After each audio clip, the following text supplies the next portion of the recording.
والله يا هلا.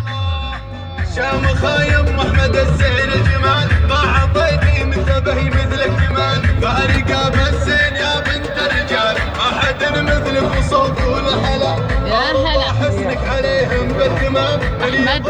بحسن وجهك ما يسعدك في هذا الوصول الأول يوم الأحد للدكتور بروفيسور المستثمر الجزائري في حبة الزيتون السيد السعيد البختاوي، ان شاء الله ربي يدير الخير ان شاء الله. سفير مدينة وهران وسفير الجزائر. ان شاء الله ربي يدير الخير ان شاء الله. امين. وتحية لوزارة الصناعة. انا مازال ما شفتش اجمل من عمان. الله انا يسعدك. زرت بصح ما شفتش مدينة اجمل من عمان. نحن لم نترك الجزائر إلا لأمر جميل. اشجار الزيتون موجودة في كل مكان. حتى في الجامعات يفضلون استخدام حبة الزيتون وشجرة الزيتون وللاستفادة منها لإضافتها إلى ميزانية الجامعات. والله شيء جميل.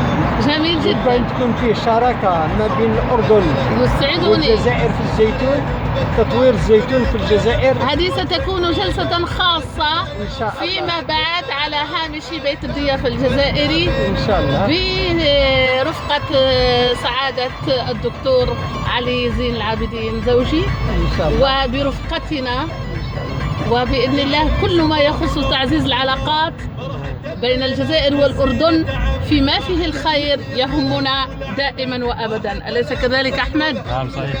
الله يسعدك. أحمد هذا أحمد مرافق معنا مع بيت الضيافة الجزائري دار ابن بطوطة للنشر والتوزيع. علي يا أحمد. يا هلا ويا مرحبا بضيوفنا، والله يا هلا.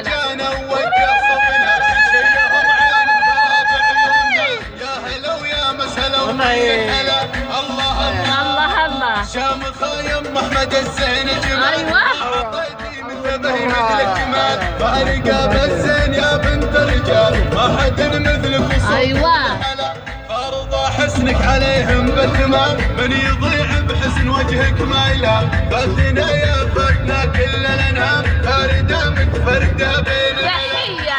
تحية خص نص لكل محبي، تحية خص نص لكل محبي، تحية خص نص، تحية خص نص لكل محبي بيت الضيافة، لكل متعاونين مع دار ابن بطوطة.